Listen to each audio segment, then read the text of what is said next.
here we are, Betty. We've made it from Tokyo to Beijing, right, China, in mainland China. Boy, this is exciting. It's very exciting here. Something we've been looking forward to with anticipation, and we are finally here. Yes, and this adventure is continuing now, and oh boy, I'll tell you, I'm excited. I had a few preconceived ideas of what we might see on this trip, but just even on the way in from the airport, it's been exciting. It's been exciting. And if you might see, it's a little bit overcast. We have had some sprinkles, but it's been very warm. Very, very nice and warm. I was talking to our guide a little bit earlier, and she said that we have picked absolutely the right time, the best time to come to China. Because we don't have that very intense heat that they have in the summertime. Yes, so it's been wonderful so far. Well, listen, far. Enough talk from us. Let's get going. Oh, yes. All right. Show you.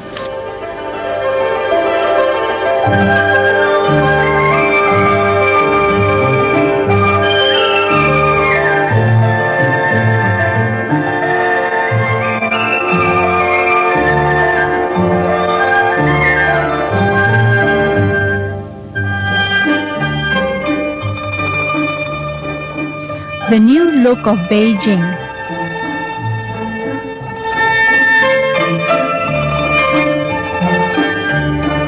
Having a history over 3,000 years, Beijing is known as an old cultural city. Its original name was Ji, then changed to Yan. It has been the capital of China since 1153. That means over 800 years of history.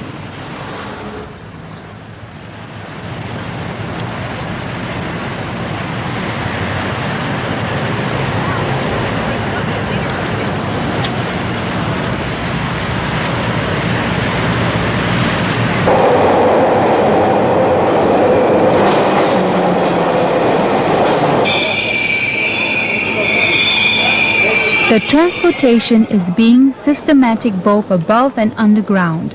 The underground railway network links up 30 stations and have a total length of 39.4 kilometers. The platform inside all stations are made of marbles. They are elegant and look stylistic individually.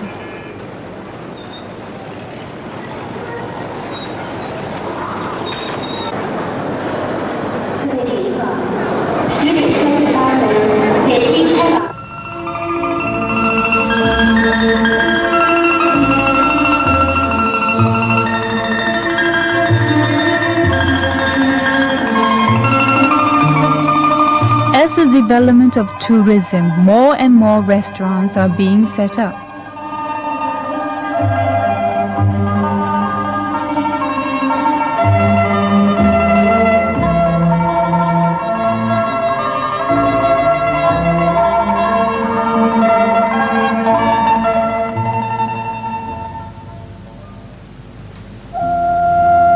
The Imperial Palace Gugong, also called the Purple Forbidden City Zhijianshan in the past, is located at the center of Beijing. The construction of this palace started in AD 1406 until now. It has been already over 560 years. With over 9,000 rooms spread out 3 kilometers long, the complex was indeed more a city than a palace.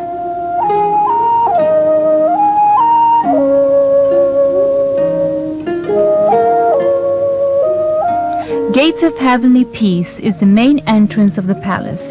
The gate itself is an imposing long red structure, shining and great. At the corners of the palace are standing with 4 stylistic and beautiful towers.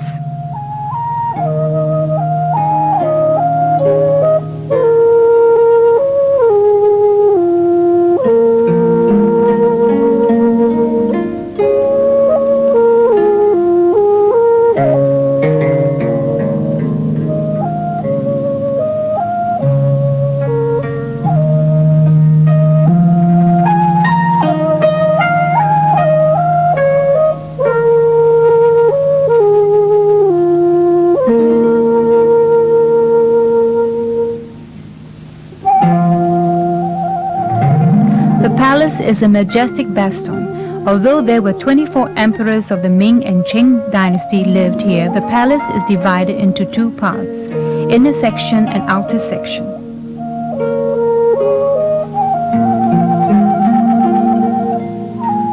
Meridian Gate. Woman, this massive gate, surrounded by 5 pavilions, is the main entrance to the Forbidden City.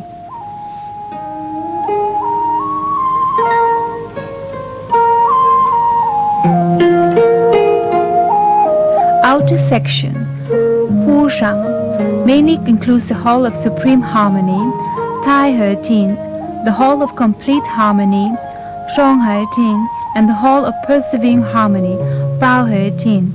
At the two sides of these halls are the Wenhua Court, the Wu Ying Court, the Hall of Military Prowess.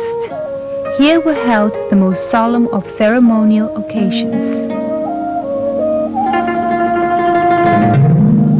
Also a place where the emperors administered country's affairs, the 3 rear halls, the Palace of Heavenly Purity, Gong, the Hall of Union, Jin, and the Palace of Earthly Peace, Gong, were also the site of lesser state functions.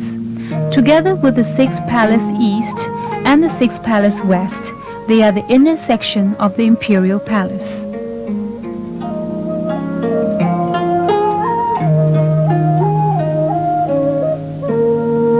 Emperors, his concubines, and the imperial families used to live here, having their private livelihood and worship to God and their ancestors. The imperial palace, Gugong, today remains the most complete and best preserved collection of ancient buildings in China. Over there, I tell you that that's a coal hill with the pavilions over there. On the left-hand side is White Pagoda. White Pagoda is called Dagoba. It's Beihai Park. In the afternoon, we're going to the Summer Palace, but this is the Winter Palace. This is Winter Palace. Because in downtown, in summer, it's very cold. In Summer Palace, there is a lake. So it's more cooler, just near the water. So it's called the Summer Palace. This is located in downtown. The emperor spent their winter time inside, so that is called the Winter Park. So also called Beihai Park. So preserving harmony. That was the place for the emperor to hold banquet in honor of Prince of Mongolia. You know, Qing Dynasty, the emperor was Manchuri. The emperor family, they are Manchuri. In China we have many nationalities. The high nationality takes about 94 majority people. Most majority people live at the boundary of China, just like Tibet, Xinjiang, and just the boundary of China. Manchuria also minority people. But Mongolia, they are also minority people. Just over there, Mongolia, this is whole banquet in honor of Mongolia princess. That was also placed to hold national examination inside. I told you that now we also have a national examination, entrance examination from July 7th to 9th, 3 days for the students. In ancient time, we also had that. It's called the national entrance examination. Every 3 years, 300 scholars who came from all of China take part in the examination. The examination was very, very hard. Before they came Beijing, they just studied very, very hard, and their father, their mother, their relatives, their wife just helped them to study hard and give them money, and they came Beijing, take part in this examination. The emperor presides over the examination. If the scholars pass the examination, they can get honorable titles. You know, the first one can marry the daughter of the emperor. So very, very honorable. If they pass the examination, they can get honorable titles. If they failed, they think they have no face to meet their friends, and they lost a lot of money. They cannot go home. Some scholars make suicide or take poison. It's very bad. You know, even now for some girls, they think we just prepare for this examination for 1 year. They think we have no face to meet my mom, my father, my boyfriend. Some young girls did make suicide, but not many. Only few, maybe 1%. maybe 1,000 or very, very few people do that. If you fail the examination, you can wait for another year, just prepare for another year, or you can find a job. So this happened in the ancient time. So that was the place to hold the national examination inside. You can see that we also meet on the right-hand side. Okay? Betty, have you ever seen anything more magnificent in your life than this absolute wonderful, wonderful Forbidden City? Oh, and look at that carving that we're looking at right now. Can you imagine the man-hours that it must have taken to do that carving? Well, and the interesting thing about this is where the emperor or the empress walked. So no one else could walk on this particular. I don't see how you could walk on it anyway, because it's carved out of white marble. Wouldn't be very comfortable. No. I wouldn't care to walk on it. Well, I think that the emperor was carried in a sedan chair over this area. You notice there are steps here on either side of it.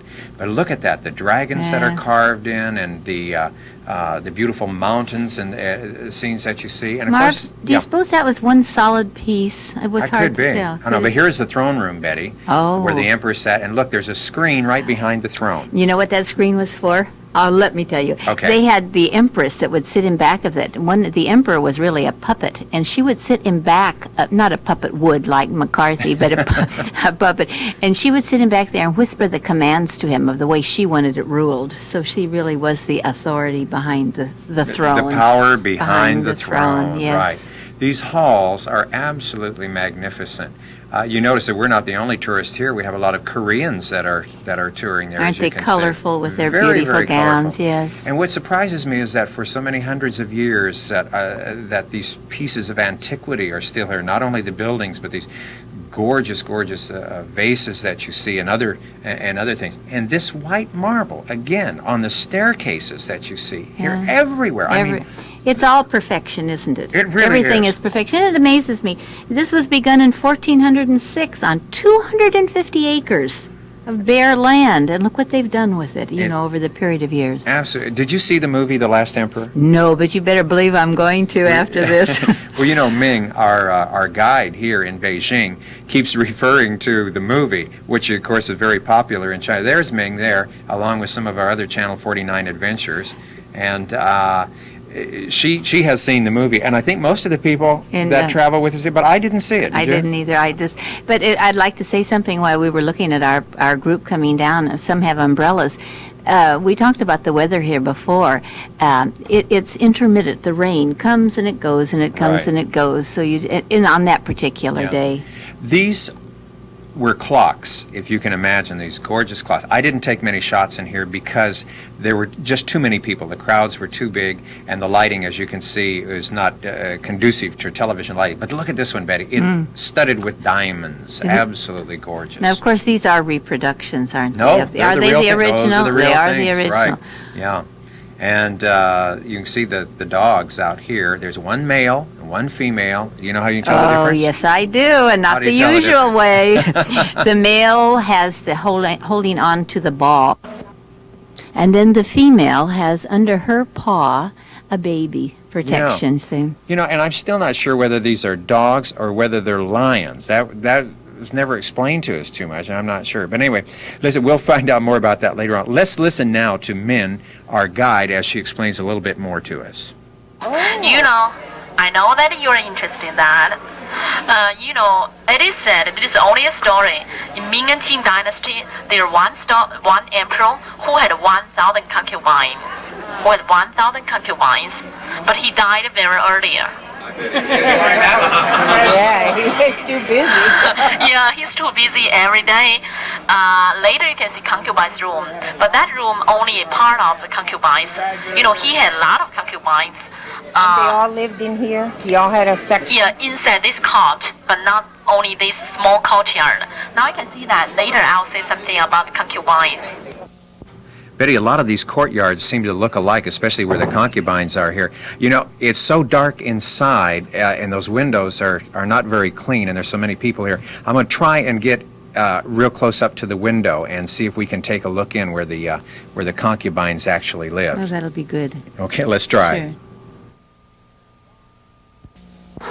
You can see the bed is not very wide. It's very thin. You can imagine how figure the concubines was in the past. They have good figure in the past. You know, Empress daughter Cixi, she used to be a concubine. She used to be a concubine for the emperor. That time, she was the 5th rank of the concubine. If you're pretty, your position, I mean your family background's not very poor, not very lower, you can choose one of the beautiful ladies for the emperor, and then you can live here. But for some concubine, I mean for some girls, they have no chance to meet emperor for their life, although they stay here. Because the emperor had a lot of concubines. If he said, oh, today I like this one, and then I can sleep with this one. But for some ladies, they have no chance to meet the emperor. They feel sorry, but they think they stay here. It's honorable titles to came here. This is also honorable for their families. So even though they think they have good life, because they stay here, it's a royal family. Well, Betty, do you think that you would like to be a concubine or would have been? No, I don't think so, although I don't think they had too bad a life if they had all of this environment to live in, and after all, there were 1,000. Yeah, that's true. This beautiful garden, I think, was for the royal family and for the concubines. It is beautiful, but it is raining today, isn't it? Yes, you know they used that garden up until 1911. Is that yes, right? Yes, it was still in use. It's beautiful. I love these rock formations. I think these are very, very interesting.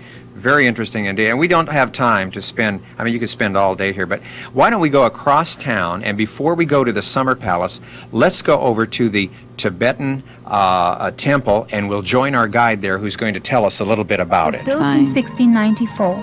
It is a famous Lama temple in Beijing.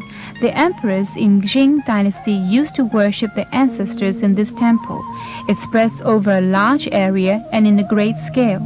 Among all the constructions, the Hall of the Wheel of Law, Falun Dian, is the greatest one.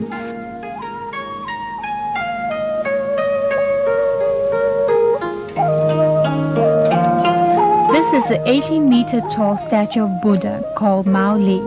It is carved out of a sandalwood of diameter of 3 meters.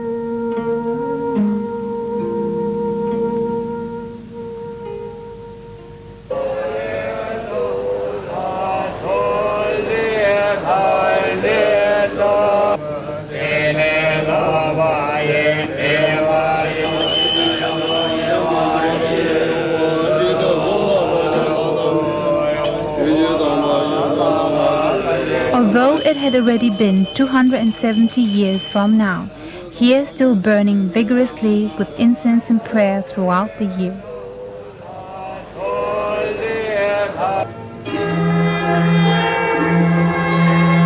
On the 19th of March, 1644, Beijing was captured by the militia led by Li Xingzhan, the last Ming emperor. Dongshan escaped with fear. Later he was supposed to have hanged himself on the locust tree. From here, you can capture the whole scenic beauty of Beijing.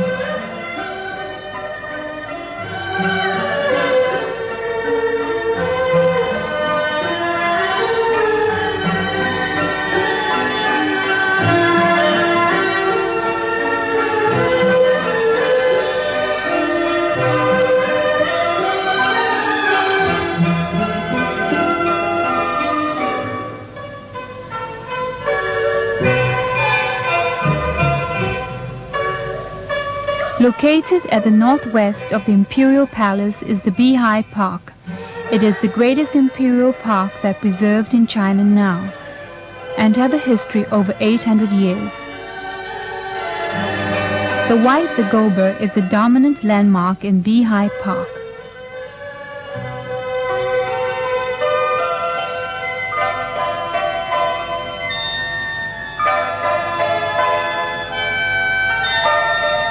The jade bowl inside the round city is the earliest and greatest jade sculpture preserved in China now.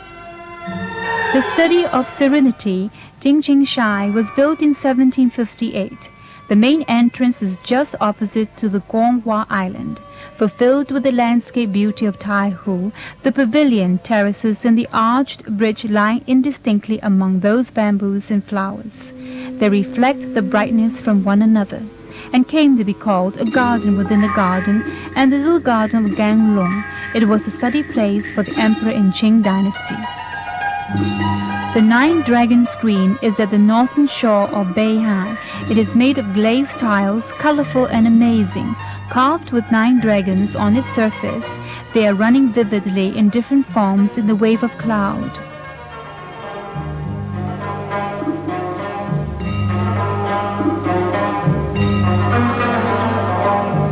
After this, we go here. We come here. This is the Lake of the Kunming. Over there, this is the Hill of the Longevity. This is the best place to take photos. Of the lake and the hill. And then we see the whole of the happiness and the longevity. That was the living quarter for the Empress Daughter Cixi. It's the living quarter of her. And then we see the long corridor. Long corridor is a very, very famous landscape in China. It's about 728 meters long. In the middle, I have a little rest. Here is entrance to go to the Tower of Buddha's Incense. That was the place for the Empress Daughter Cixi celebrate her 60th birthday on the top. I don't think you can go up because now it is being repaired. You cannot go up very top. You can go to the halfway. If you like, you can go inside to see that, or take photos, or have a little rest on the sit down there. After that, we continue to go to see another part of the long corridor, and then this is a place, marble boat. If the rain is not very heavy, we can take a rail boat, to come back here, and then we find a bus. Do you know the best season to come here? What's the best season to come this Summer Palace? Best time. When? You're lucky to come here. Okay, let's go. Well, as Min said, we are here at the best time of the year, even though there is a little drizzle. Well, it's just a wee bit more than a drizzle, but Marv, it's not a bit uncomfortable because it's warm. Look, we Americans are the only ones with jackets and umbrellas. Nobody else is. That's right. That's right. And you dry off within a half hour. You're all dry. Oh, I've been waiting to see the Summer Palace for a long time. And let's see what Min has to say now, some of the things that we're going to see today. Betty, look at that. Longevity. The emperor tried to show his benevolence to the common people. So everything is with a beautiful name of the longevity and the benevolence. In this courtyard, you can see here in the middle of the courtyard, there is mythical animal made of bronze. Mythical animal made of bronze. You can see just a mixture animal. It's also mixture animal with dragon head, the tails of lions, the body of fish, the antler of deer, the hooks of ox. Following the shoreline of Kunming Lake is what is known as the Long Corridor. All along it are the pictures of birds and flowers, scenes from legends and famous landscapes that have been painted on the beams of the roofed walk, with a total number around 8,000. That's why it is also known as Gallery of China.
You know, this is just gorgeous. How long is this corridor? That corridor, believe it or not, is 1/2 mile long, and it's Oh. all decorated just like we've Yeah, seen. I can't believe all the pictures. And look at this over the lake. Isn't this gorgeous? Yes, it is. Listen, let's walk the full length of the corridor, you know? I mean, we're going to walk the Great Wall, maybe not the full length, but let's walk the full length of this corridor. These are magnificent. Every one of these pictures are different. And you just can't stop and look at them and appreciate them because you see you always have Well, a there's always so many procession, people. right? Yeah, that's one of the problems. But oh, it is just gorgeous. And to think of the vibrancy of all of the painting that you can see here. We're doing something rather unique today, or through the whole trip of our tapes that we're going to be presenting. We went to China all of 10 years ago, and it was a fantastic trip, and we thought we would do it again, mostly because they're going to build a big dam up by Guilin and block off the River Lee, and we want you all to have an opportunity to see it in its pristine beauty before it gets inundated. So we will be doing this in the year 2001, and we would like very much to bring you along with us if you're interested. If you'd like some information on this trip, and we do hope you will want some information on it, please call me at 488-7443 and ask for Betty.